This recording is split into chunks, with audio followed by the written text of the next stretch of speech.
Quand on parle aujourd'hui des droits de l'homme, bon, c'est devenu une religion. C'est devenu une religion. Quand il y a un petit problème qui se passe au Mali, on dit oui, il faut appeler la Cour pénale internationale. Mais en Palestine, ce qui est en train de se passer, ce n'est pas le droit de l'homme. Où est la Cour pénale internationale? Où sont ces donneurs de leçons? Où sont ces pays qui se disent champions des droits de l'homme, qui eux-mêmes soutiennent ce qui est en train de se passer? Je peux donner d'autres exemples par rapport aux droits de l'homme. Est-ce que c'est ça le droit de l'homme? La politique de 2 poids 2 mesures. Si je suis ami avec quelqu'un, je ferme les yeux. Non. Et même dans le cas du Niger, envisager une intervention armée. Donc, je voudrais m'arrêter ici dans mes questions. Mais nous avons le privilège ce matin donc d'avoir un panel de très haute qualité qui va nous aider à décortiquer donc tous ces éléments.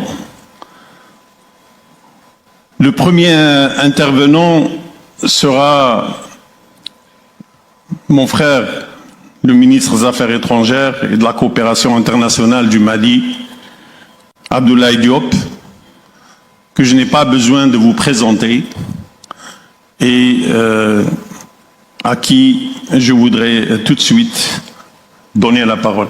Monsieur le ministre. Oui.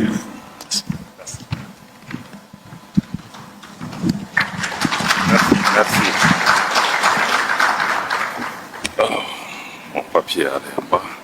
Merci beaucoup, Ismaël Chergui, mon frère et ami, de te retrouver ici en ces qualités. Et je me réjouis naturellement de l'honneur qui m'est fait d'être sur ce podium avec d'éminentes personnalités, dont notre doyen Koko Kofigo, qui a été un des pères qui ont quand même en tout cas dessiné le chemin de transition que nous aurons bien voulu éviter sur notre continent. De prime abord, permettez que je puisse, au nom des plus hautes autorités du Mali, saluer le président Faure Ezosimna Gnassingbé, président de la République togolaise, le gouvernement togolais pour cette belle initiative de nous convier ici à Lomé, comme vous le dites si bien, capitale du dialogue, de la tolérance, de la paix et de la réconciliation, fidèle à la tradition qui a été fixée depuis des années par ce pays. Je pense que c'est vraiment très important de se trouver ici. Je voulais en particulier saluer l'activisme, j'allais dire le dynamisme de notre frère Robert Dussé, qui porte brillamment, mais aussi éloquemment, avec efficacité et discrétion, la voix du Togo, mais pas seulement l'action du Togo au plan international. J'ai vu beaucoup de collègues ou d'intervenants hier qui se sont interrogés si c'est un forum de plus ou un forum de trop. Moi, je n'ai aucune inquiétude à ce niveau, parce que ce forum n'est pas venu par accident, parce que le Togo est en train de faire ce que le forum envisage comme approche, comme vision pour notre continent. Donc le forum s'inscrit dans le cadre d'une action existence, et ce que le Togo nous demande juste de faire la diplomatie, de promouvoir le dialogue pour résoudre nos problèmes. Ça peut paraître trivial ou basique, mais je pense que c'est important si on se rappelle le contexte dans lequel nous sommes dans notre région aujourd'hui, où les chefs d'État du Mali, du Burkina, du Niger, de la Guinée, leurs ministres des Affaires étrangères sont interdits de voyager dans la région. Même dans les pays en guerre, ou les pays qui se font la guerre, je crois que les ministres des Affaires étrangères doivent voyager pour résoudre. Comment nous pouvons résoudre les problèmes si on nous empêche même d'aller parler dans les pays voisins? Et à contrario, la CEDEAO veut envoyer des émissaires dans nos pays. On dit non, ce n'est pas acceptable. Sinon, on ne peut pas aller, vous n'allez pas pouvoir venir. Parce que le dialogue, c'est à double sens.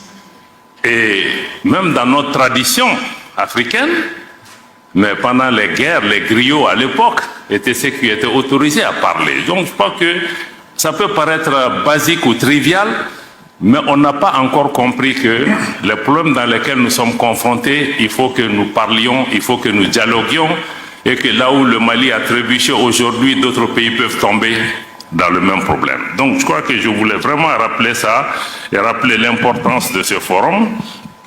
Sur le thème, Smaël, je pense que tu as déjà touché à beaucoup de ces questions. Quel peut être le rôle des organisations régionales pour pouvoir accompagner les transitions?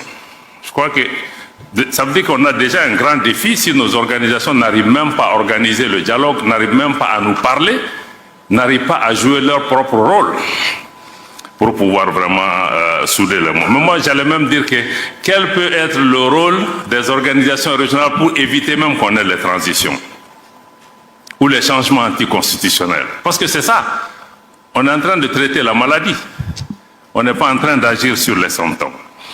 Et par rapport à cela, je veux mettre 2 points d'entrée de jeu. C'est d'abord pour dire que le multilatéralisme, il faut le comprendre, reste et a un rôle important et essentiel à jouer dans la recherche de la paix, aussi dans la recherche de la sécurité. Le deuxième élément, c'est de comprendre que pour nous tous, l'intégration régionale, la coopération régionale demeure aussi des moyens essentiels pour renforcer la solidarité entre nos pays, parce que la façon dont nos organisations agissent aujourd'hui, ce n'est pas dans le sens de la solidarité. D'ailleurs, elles sont même dans certains cas en train de tuer la solidarité. Donc, nous devons continuer à transformer nos organisations pour qu'elles deviennent de véritables organisations des peuples pour continuer à promouvoir non seulement la solidarité, la paix, mais aussi la prospérité. Parce que quand je vois le nombre de jeunes gens qu'on a aujourd'hui dans cette salle et tous ceux qui sont dehors, ce qu'ils attendent de nous, c'est qu'on leur apporte des réponses. Parce que si nous apportons des réponses à ces jeunes gens, nous n'aurons pas besoin d'équiper nos armées pour faire le maintien de la paix tel que nous sommes en train de le faire aujourd'hui. Nous devons aussi avoir ces populations à l'esprit. Comment nos organisations peuvent répondre aux aspirations de nos populations? Je pense que tant qu'on n'a pas répondu à cette question, elles ne pourront pas être utiles pour ce qui concerne les processus de transition. Donc, par rapport à cette introduction, je peux dire que le constat est amer, pour commencer. Et amer parce que nous faisons face à une double crise. Parce que vous avez parlé pas seulement des organisations régionales, mais aussi des organisations internationales. C'est pourquoi je dis que nous sommes dans une double crise. Premièrement, nous sommes dans une crise du multilatéralisme. Parce que nos organisations internationales, les Nations Unies et toutes les organisations qui sont affiliées, le Conseil de sécurité, sont aujourd'hui incapables de résoudre les problèmes. Le Conseil de sécurité est bloqué aujourd'hui, même pour faire un communiqué sur l'attaque du bateau Tombouctou au Mali, qui a fait près d'une 60aine de morts. Le Conseil de sécurité a été incapable de trouver un consensus pour faire un communiqué.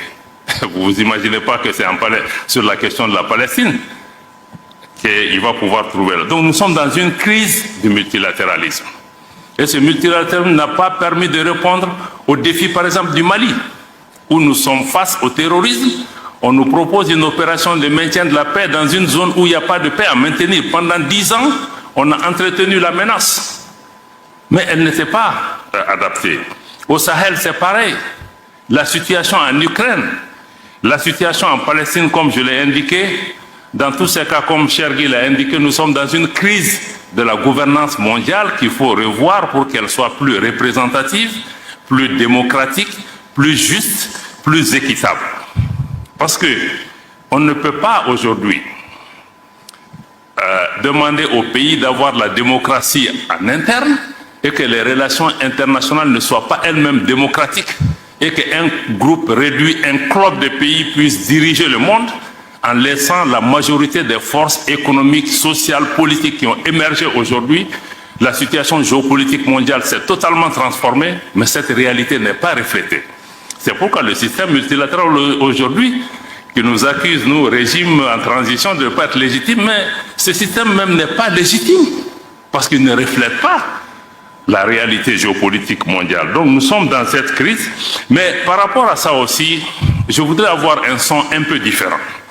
Parce que beaucoup disent, oui, il faut que l'Afrique soit au Conseil de sécurité, il faut que l'Afrique soit mieux représentée. Ce qui est vrai. Ce qui est vrai, nous constituons 55 pays. Mais moi, je veux mettre l'accent sur le fait que l'Afrique ne doit pas être là en nombre, mais en qualité, en substance. Parce que si nous avons une Afrique qui vient pour être traînée par d'autres puissances, être une chair à canon qui est répartie entre les puissances, non. Si l'Afrique vient, quelle est sa valeur? Quelle voie différente elle apporte? Parce que nous, dans le cas du Mali, on a vu beaucoup de pays africains au Conseil de sécurité ne nous soutiennent pas. Ils n'apportent même pas une approche différente. Ils votent avec nos ennemis, souvent. Donc je pense que s'il y a une Afrique qui doit avoir la place, il faut que ça soit vraiment une voie différente, mais aussi une voie de plus. Si l'Afrique n'apporte pas son identité dans la gestion des affaires mondiales, je pense que ça ne sert à rien d'être content que l'Afrique est autour de la table, mais elle est autour de la table pour faire quoi? Si elle ne dit pas ce qu'elle doit dire, si elle ne parle pas au nom de nos populations, si elle ne dénonce pas, parce qu'aujourd'hui, certaines de nos organisations sont là pour perpétuer des systèmes néocoloniaux. Ce n'est pas acceptable. C'est pas pour ça qu'on les a établis. Donc je pense que donc ça c'est le premier point, la double crise multilatérale et aussi l'instrumentalisation de ces organisations internationales, y compris au niveau du Conseil de sécurité ou d'autres organisations. On a vu, la Libye a été attaquée avec une autorisation du Conseil de sécurité des Nations Unies. 10 ans après, on a le problème, ça a déstabilisé tous nos pays. Donc souvent, on se demande si ces organisations même ne sont pas là pour maintenir, entretenir la menace, pour justifier leur existence et voiler leur inefficacité souvent. Et aussi, tout le monde a dénoncé ici depuis la politique de 2 poids 2 mesures enlève la crédibilité à ces organisations. Quand on parle aujourd'hui des droits de l'homme, bon, c'est devenu une religion. C'est devenu une religion. Quand il y a un petit problème qui se passe au Mali, on dit oui, il faut appeler la Cour pénale internationale. Mais en Palestine, ce qui est en train de se passer, ce n'est pas le droit de l'homme. Où est la Cour pénale internationale? Où sont ces donneurs de leçons? Où sont ces pays qui se disent champions des droits de l'homme, qui eux-mêmes soutiennent ce qui est en train de se passer? Je peux donner d'autres exemples par rapport aux droits de l'homme. Est-ce que c'est ça le droit de l'homme? La politique de 2 poids 2 mesures. Si je suis ami avec quelqu'un, je ferme les yeux. Non. Donc ce ne sont pas les principes. Ça enlève le truc. Même la démocratie. On nous accuse des 1000 noms d'Israël, mais en réalité, ceux qui prétendent promouvoir la démocratie, ce n'est pas la démocratie qui est en question, ce n'est même pas l'intérêt de nos pays. C'est leurs propres intérêts. Parce que quand vous voyez que quand la démocratie ou les institutions sont menacées dans le pays, en fonction du fait que ce pays est avec moi ou n'est pas avec moi, ou les nouveaux gouvernements sont avec moi, je me prononce. Est-ce que c'est ça la démocratie? Donc nous-mêmes, nous devons pouvoir vraiment prendre ces questions. Donc je voulais dire que le système multilatéral, sur cette partie de la double crise, est incohérente et inconséquente par rapport aux réponses à nos questions. Maintenant, la deuxième partie de la double crise, c'est maintenant la crise de nos organisations régionales. Ce qui est vraiment le point sur lequel je voudrais pouvoir inviter la réflexion. Je pense que Chergui a beaucoup parlé de cette question. Naturellement, aucun de nous n'est satisfait. Nous, régime en transition, ni les autres, par rapport à la réponse qui est apportée à cette question. La première chose, c'est de mettre l'accent sur l'incapacité de nos organisations à anticiper, à prévenir et à agir en amont. Ismaël a touché sur la question. On dit early warning, early warning. Non, ce n'est pas early warning. Tout ce qui s'est passé au Mali, au Niger, au Burkina, en Guinée, mais on a vu venir, on n'a pas besoin d'être savant. Qu'est-ce qui a manqué? Mais il n'a rien fait. Il n'y a pas eu d'action.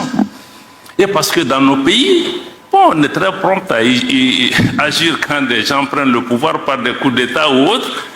Mais qu'est-ce qu'on fait des présidents qui sont assis et qui posent des actes qui créent la tension dans leur pays, qui manipulent les constitutions, qui manipulent les organes judiciaires, qui créent l'instabilité dans leur pays, qui empêchent aux gens d'être candidats à des élections, etc. Qu'est-ce qu'on en fait? On regarde. Maintenant, quand il y a un changement, je connais même les playbooks de ces organisations. Tout le monde s'élève, mission, on fait 10 sommets qui n'aboutissent à rien. Donc je pense que ça, notre incapacité à anticiper et à répondre est un problème. Et aussi l'absence de solutions adaptées à ces changements anticonstitutionnels. Parce qu'on a l'impression que, comme les anglophones le disent, one size fits all. Quand il y a un problème au Mali, quand il y a un problème au Gabon, quand il y a un problème au Tchad ou ailleurs, on a la même solution. On a le même remède pour toutes les solutions. Est-ce qu'on peut être un peu plus créatif, que ce forum nous aide aussi à avoir du recul, à se dire que oui, chaque situation est peut-être différente. Les pays, le Mali, le Niger, le Burkina font face à une situation sécuritaire extrêmement compliquée, extrêmement difficile, et où des pays ont perdu 40 à 50% de leur territoire face à l'insécurité. Mais qu'est-ce que ces organisations ont fait pendant ce temps? Le ministre, le général Toumba en a parlé ce matin. On n'a vu personne. La CEDEAO elle-même et même l'Union africaine, ils ont sous-traité cette responsabilité aux Nations Unies qui elles-mêmes n'étaient pas capables de répondre à cette question. Aujourd'hui, le Mali, le Burkina ou le Niger dépendent 25% de leurs ressources propres pour faire face à la lutte contre le terrorisme. Parce que, au Mali en particulier, l'exemple que je connais, les changements de pouvoir auxquels on a assisté, c'est surtout l'exaspération, la frustration de la population face à l'incapacité des pouvoirs politiques à répondre à cette situation. Donc si la CEDEAO et les autres organisations veulent aider, ils doivent d'abord fixer ce problème. On ne peut pas venir dire aux gens seulement organiser des élections ABCD. Même pour les élections, pour qu'elles soient inclusives, il faut que l'État soit présent sur l'ensemble de son territoire. Donc je pense que ça, il faut vraiment des solutions adaptées à chaque situation. Il faut aussi comprendre que la peur ne peut pas constituer une politique. Je sais que dans beaucoup de pays, les gens ont peur, qu'il y a contagion des coups d'État. Est-ce que cette peur a empêché que les choses se passent? Donc au-delà de la peur, moi je crois qu'il faut qu'on soit pragmatique. Comme le cas du Niger, on l'a indiqué. Ce qui s'est passé, il ne faut pas être devin, mais il faut engager les gens, il faut parler avec les gens pour trouver des solutions. Donc je pense qu'il faut vraiment ce pragmatisme-là qui est nécessaire. J'ai déjà parlé de l'absence de solidarité, mais aussi nos organisations doivent fondamentalement changer de logiciel. Il faut comprendre des pays comme le Mali, nous avons souscrit à toutes ces organisations. Nous savons que dans ces organisations, quand il y a un coup d'État, il y a changement anticonstitutionnel, les règles s'appliquent. Et les règles qui sont là, c'est la suspension des instances de ces organisations, conférence des chefs d'État, conseil des ministres, etc. Mais ce n'est pas l'ostracisme et l'exclusion. C'est pourquoi l'OME est importante par rapport à ça. Parce que dans certains cas, non seulement les pays sont sanctionnés, mais sont punis. Pas seulement punis, pas seulement les dirigeants, mais on punit toute une population, sans punition collective. Parce qu'on cherche le président, on cherche telle ou telle chose. Est-ce que le peuple nigérien mérite qu'on lui coupe l'électricité, l'eau, la nourriture, les médicaments? Par rapport à ce qu'est-ce qu'elle a à voir dedans? Donc moi je crois que vraiment, et le plus grand problème aussi, c'est que non, on va même au-delà de ça. On envisage une intervention militaire. C'est pourquoi le Mali, le Burkina, on a mis le pied tout de suite. Pour dire que si on attaque le Niger, parce que ce n'est pas la démocratie qu'on cherche à promouvoir, on cherche à avancer l'agenda d'une ancienne puissance coloniale qui a perdu pied et qui utilise nos organisations pour revenir. Ce n'est pas acceptable. Et nos organisations ne doivent pas constituer une menace pour nous et nos populations. Quand je vois la CEDEAO, je vois l'Union africaine, je vois la BCEAO, ça doit me rassurer. Mais aujourd'hui, ces organisations nous font peur à nos populations, constituent des menaces dans certains cas. Donc ça, c'est extrêmement important qu'il faut qu'elles changent leur logiciel pour sortir du mode punition-sanction, parce que si la sanction marchait, le Burkina a basculé quand le Mali était sous sanction. Le Niger a basculé, donc quelque part on doit s'arrêter comprendre, est-ce que le tout sanction, tout punition, ça marche? Et même la punition aussi a des conséquences durables, parce qu'aujourd'hui, parce qu'on ferme les frontières, on fait tout ce qu'il faut, mais ce ne sont même les fermetures des frontières, nos populations, ça brise l'élan de solidarité de nos pays. Donc il faut vraiment que nous comprenions ça. Deuxièmement, je vais insister sur le fait que quand nous sommes dans des organisations, Mais les organisations sont bâties sur des traités, sur des textes auxquels nous avons librement consenti, y compris en abandonnant notre souveraineté. Mais dans beaucoup de ces organisations, à la CEDEAO, à l'UEMOA, les textes ne sont pas respectés. La fermeture des frontières, la mise sous embargo des pays n'est dans aucun texte de la CEDEAO. Je défie qui que ce soit de me sortir dans un texte de la CEDEAO où on a prévu la fermeture de frontières, de me sortir un texte du traité de l'UEMOA où on a prévu d'exclure un pays pour des considérations politiques, de me sortir le truc de le statut 4 de la Banque centrale des États de l'Afrique de l'Ouest interdit à la banque de recevoir des ordres de pouvoir politique pour pouvoir agir. Pourtant, on ferme nos banques centrales. Donc, comment vous pouvez exiger l'état de droit au sein des pays et ne pas appliquer l'état de droit dans les organisations? Je crois que ça décrédibilise les organisations. Je vois que Chergui commence à bouger, peut-être que je dépasse mon temps. Donc, on est dans un paradoxe à ce niveau. Et l'autre question, je ne pourrais pas finir sans mettre l'accent aussi sur l'instrumentalisation de nos organisations. Je pense que j'ai parlé de ça plusieurs fois. On se comprend très bien.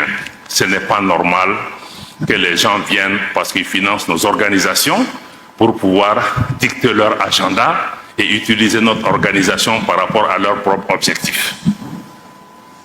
J'ai expliqué à certains qu'au sommet de l'Union africaine, l'Union européenne par exemple, on ne nous voit pas.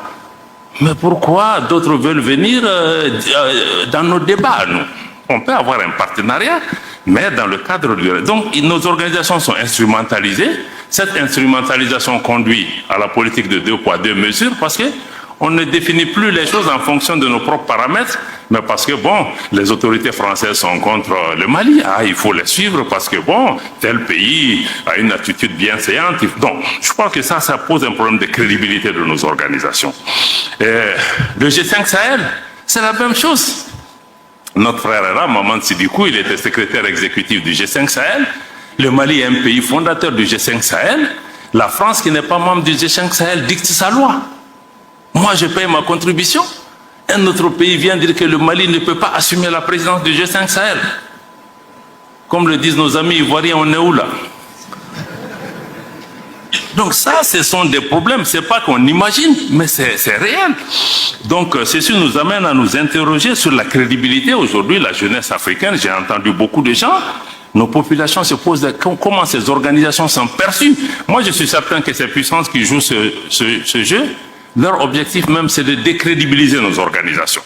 Quand ils disent, ouais, on est derrière la CEDEAO, et vous prenez le micro souvent pour prédire, on a vu des ministres français, ou même le chef de l'État, prédire les conclusions des sommets de la CEDEAO sans qu'aucun responsable de l'organisation les rappelle à l'ordre. Donc, je pense que c'est ça. Bon, donc, je pense que par rapport à tout ça, qu'il y aura définitivement un impact sur l'intégration, la solidarité africaine si on ne prend pas des mesures. Pour des pays comme le Mali, on aurait pu continuer à protester, à agir, à faire des communiqués. Mais nous avons dit aussi que quelque part, il faut que nous apportons une alternative, une réponse géostratégique. C'est pourquoi on a décidé de mettre en place l'Alliance des États du Sahel, pour plusieurs raisons, parce qu'on ne veut pas une organisation qui soit téléguidée de l'extérieur. Deux, c'est que nous avons décidé que nous finançons cette organisation. Si vous voyez la charte, elle n'a pas prévu que nous recevons de l'argent de qui que ce soit. Pour être très clair. Donc, s'il y a des réponses sécuritaires, ça doit être des réponses sécuritaires à la hauteur de nos moyens. Et les moyens, nous en avons. Nous ne sommes pas aussi pauvres que ça, parce que c'est la géopolitique qui crée cette pauvreté et l'entretien.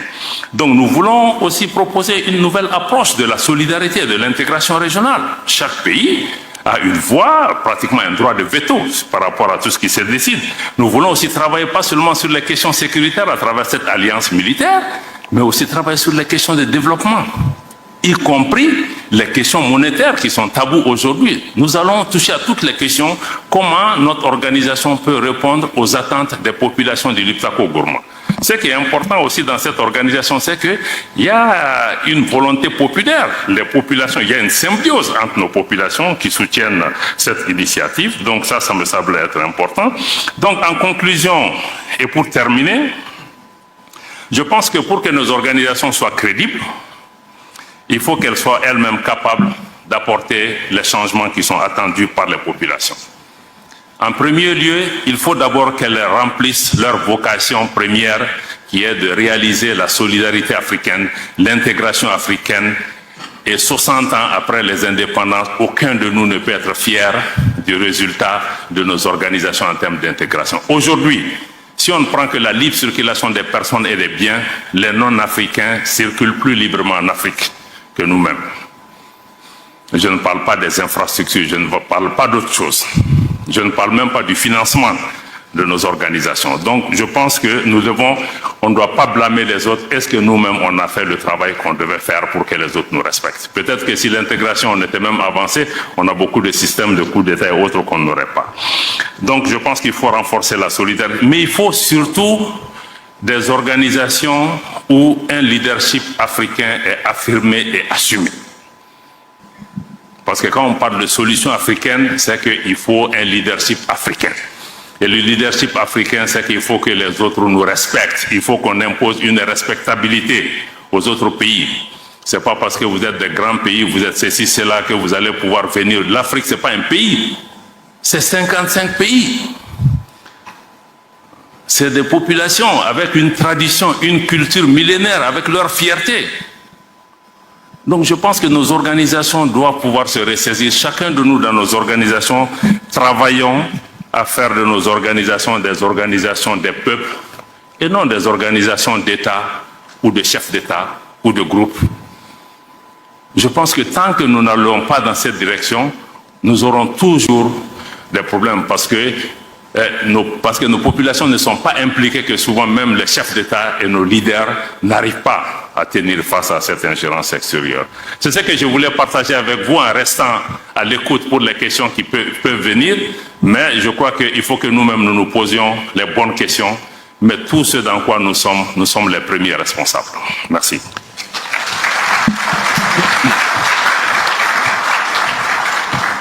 Merci infiniment, mon cher Abdoulaye, pour tous ces éléments d'analyse et ce constat, au final, difficile.